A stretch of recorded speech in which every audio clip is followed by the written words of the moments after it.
Everyone, आप सबका scholar vision के यूट्यूब चैनल में स्वागत है। आज हम लोग पढ़ेंगे बहुपद। ये बहुपद होते क्या है, बहुपद के कितने प्रकार होते हैं, बहुपद का घात क्या है, इन सब के बारे में हम लोग आज पढ़ेंगे। तो पढ़ते हैं हम लोग अपने टॉपिक की तरफ। आज का जो हमारा टॉपिक है वो है बहुपद पॉलिनोमियल। कि ये सबसे पहले हम जानने की कोशिश करेंगे कि ये आखिर पॉलिनोमियल, ये बहुपद होता क्या है। जैसा मैंने यहाँ पर आपको डेफिनेशन लिखा है कि चर और अचर, गुणांक और घात वाले बीजगणितीय व्यंजक या अलजेब्रिक एक्सप्रेशन बहुपद कहलाते हैं। जैसे आप यहाँ पर देख लो, ये एक्स स्क्वायर है, 3x क्यूब, ये 4y, फिर इस तरह से ये 2x प्लस 5, फिर उसके बाद है ax स्क्वायर प्लस bx है, फिर उसके बाद 2x square minus 7x plus 3। इस तरह के जितने भी जो बीजगणितीय व्यंजक होते हैं, इन्हीं को हम लोग पॉलिनोमियल बहुपद बोलते हैं। एक चीज यहाँ पर है चर और एक है यहाँ पर अचर। तो चर और ये अचर होते क्या है। चर का मतलब यहाँ पर हम लिख लेते हैं चर क्या होते हैं, ठीक है।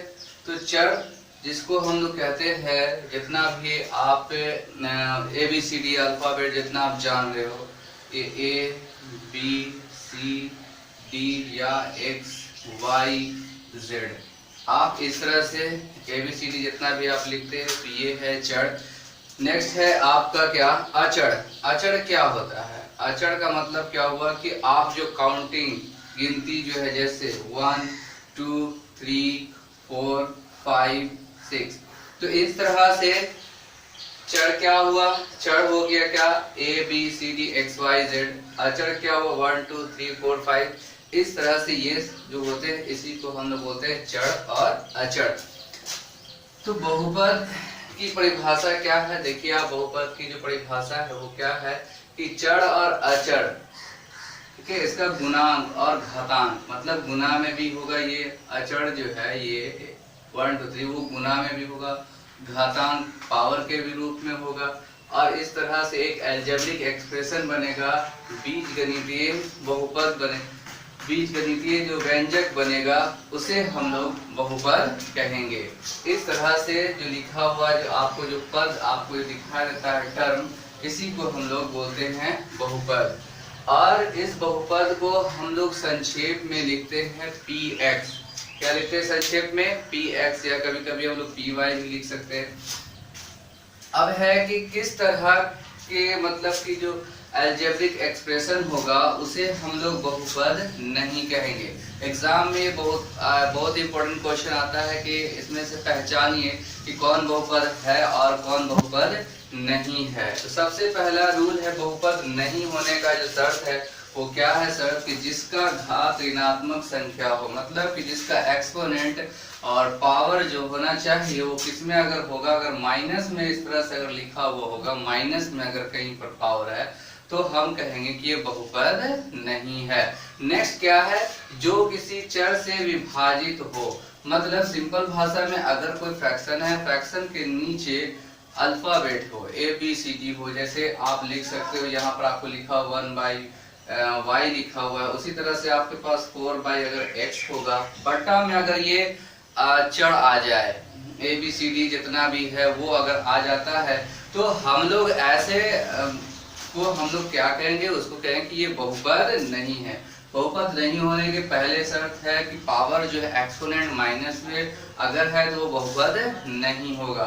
अगर कोई भी संख्या को विभाजित किया गया है, उसके अगर बटा में जो कितना होना चाहिए, अगर ABCD आ जाता है, उसके डिवाइड में अगर ABCD मतलब चर आ जाता है, कोई वेरिएबल आ जाता है, तो हम कहेंगे क्या कि वो बहुपद नहीं है। नेक्स्ट क्या है, जिसका घात परिमेय संख्या हो, मतलब कि कोई भी कहीं भी कोई बहुपद आपको दिया हुआ है, कोई टर्म आपको दे रखा है और उसमें पावर अगर आपको इसमें है, डिवाइड में है, जैसे आपको परिमेय संख्या हो या वो एक रूट के अंदर हो, ABCD जितना भी है उसके ऊपर अगर पावर कोई परिमेय संख्या है या वो रूट के अंदर है, तो हम कहेंगे कि वो परिमेय नहीं है।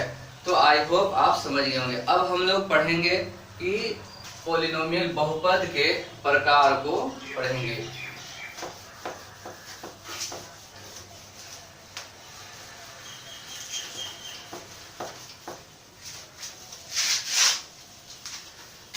पॉलिनोमियल बहुपद के हम लोग प्रकार को पढ़ेंगे पद के अनुसार। पद के अनुसार बहुपद के पद के अनुसार प्रकार। पद के अनुसार जिसका जो प्रकार होगा वो क्या होगा उसको हम लोग पढ़ेंगे पद के अनुसार। सबसे पहले हम देखते हैं क्या, सबसे पहले आता है एक पदी। एक पदी बहुपद या जिसको आप लोग कह सकते हैं मोनोमियल। मोनोमियल, ठीक है। मोनोमियल किसको कहेंगे? एक पदी बहुपद। एक पदी बहुपद क्या होगा? जिसमें सिर्फ एक ही पद हो, एक ही टर्म हो। जैसे हम लिखते हैं 4x लिख लो, x square y square z, मतलब कि जब तक ये इनटू में चल रहा है या डिवाइड में, जब तक इसके बीच में प्लस माइनस नहीं आ जाता है तब तक ये एक ही टर्म होगा, एक ही बहुपद होगा। इसको हम लोग कहेंगे एक पदी बहुपद, मोनोमियल, पॉलिनोमियल, ठीक है। नेक्स्ट क्या है? आप द्विपदी। द्विपदी बहुपद, द्विपदी बहुपद बायनोमियल।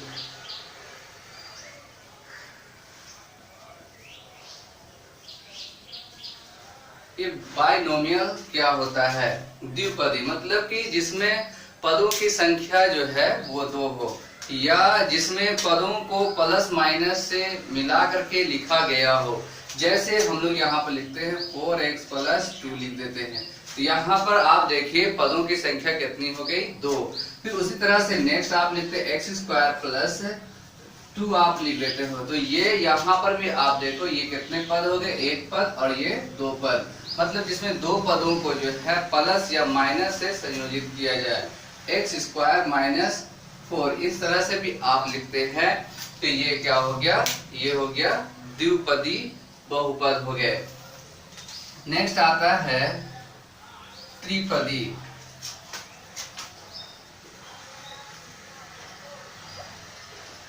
त्रिपदी या आप कह सकते हैं ट्राइनोमियल। ट्राइनोमियल, ट्राइनोमियल हम लोग किसको कहेंगे? जिसमें 3 पद हो। कितने पद हो? 3 पद हो, उसको हम लोग ट्राइनोमियल कहते हैं।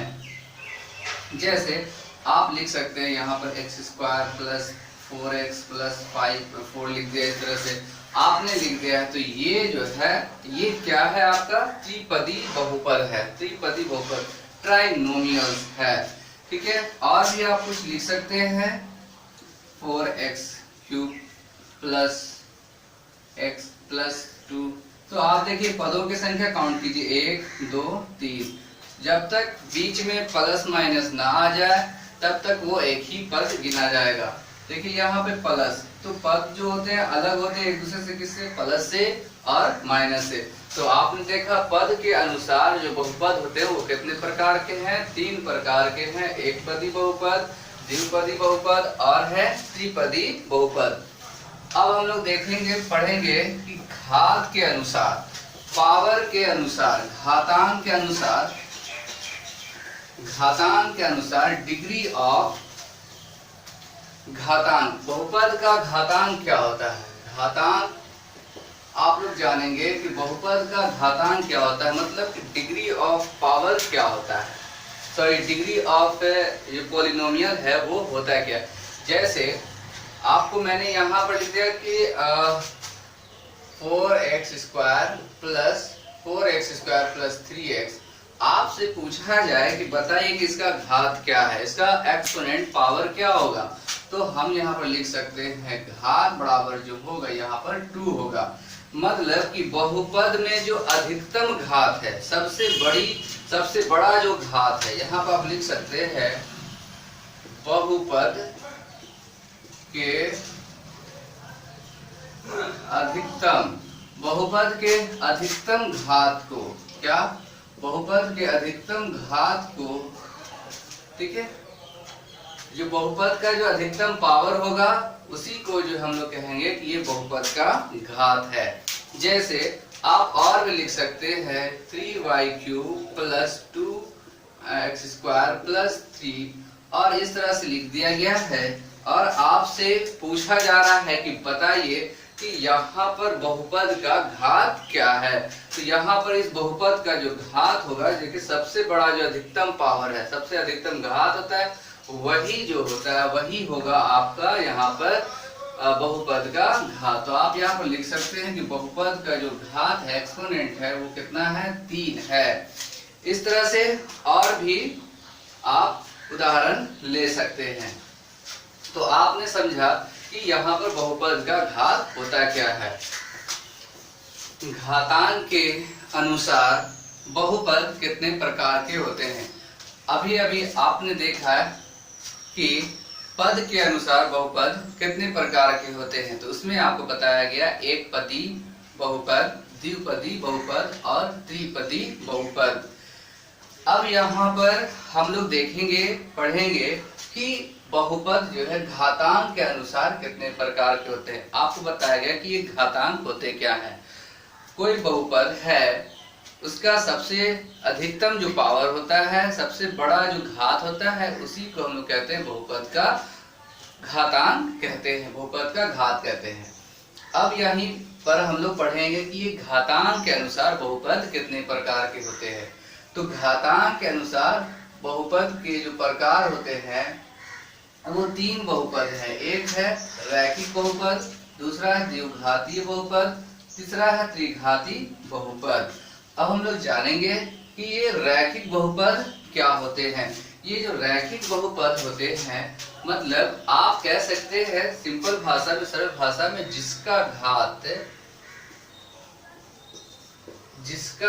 घात 1 हो, मतलब वैसा बहुपद जिसका घात पावर सिर्फ 1 है, तो उसको हम लोग कहेंगे लीनियर पॉलिनोमियल कहते हैं, या उसको हम लोग कहते हैं रैखिक बहुपद। जैसे हम यहाँ पर एग्जांपल ले लेते हैं 4x + 5, और भी आप एग्जांपल ले सकते हैं, सिर्फ 4x भी ले सकते हैं। तो इस तरह से जो आप देख रहे हो यहाँ पर, इसमें पावर ऊपर में 1 छुपा हुआ है, पावर 1 छुपा हुआ है। तो इस तरह के बहुपद को हम लोग रैखिक बहुपद कहेंगे या लीनियर पॉलिनोमियल कहेंगे। और इसका घात होगा कितना, 1 होगा। अब इसका व्यापक रूप में बात किया जाए, इसका स्टैंडर्ड रूप जो है क्या है, व्यापक रूप इसका, वो इसका जो व्यापक रूप है ax और plus b, ax plus b इसका स्टैंडर्ड रूप दिया गया है। यहाँ पर है a≠0।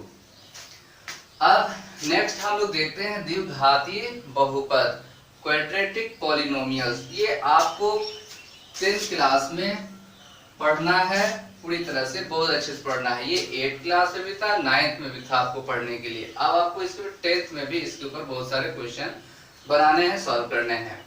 अब हम देखेंगे द्विघातीय बहुपद क्या हुए। द्विघातीय बहुपद हम लोग वैसे बहुपद को कहते हैं जिसका घातांक,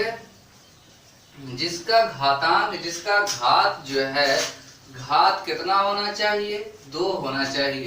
जिसका घात कितना हो, 2 हो, वैसे बहुपद को हम लोग द्विघातीय बहुपद कहते हैं। आप एग्जाम्पल के तौर पर क्या ले सकते हो, जैसे x² + 7x + 10 आप ले लो, ये क्या हो गए, द्विघातीय बहुपद हैं। और भी आप ले सकते हो यहाँ पर x² + 4, ये भी द्विघातीय बहुपद हैं। और इसका स्टैंडर्ड फॉर्म का बात किया जाए, इसके व्यापक रूप का बात किया जाए, तो व्यापक रूप इसका क्या होता है, इसका फॉर्मूला एक तरह से व्यापक रूप क्या हुआ, ax² + bx और प्लस c।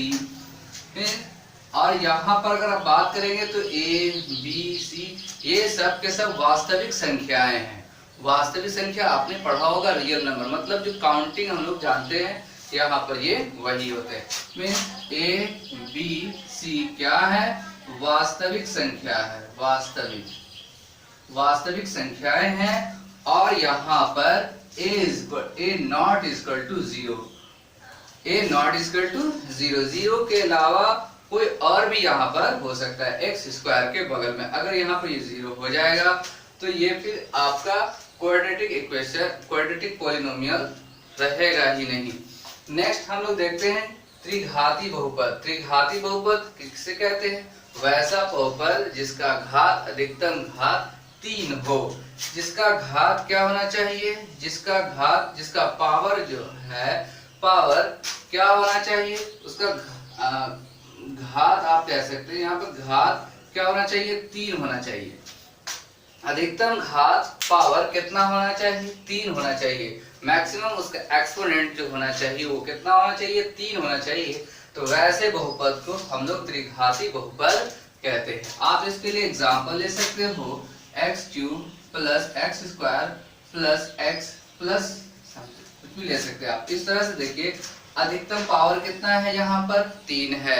और भी इस तरह के और भी संख्याएं आप ले सकते हैं। मतलब अधिकतम पावर 3 होना चाहिए, और भी कोई भी हो सकता है, 4x पावर 3, इस तरह से भी आप ले। तो ये त्रिघाती बहुपद है।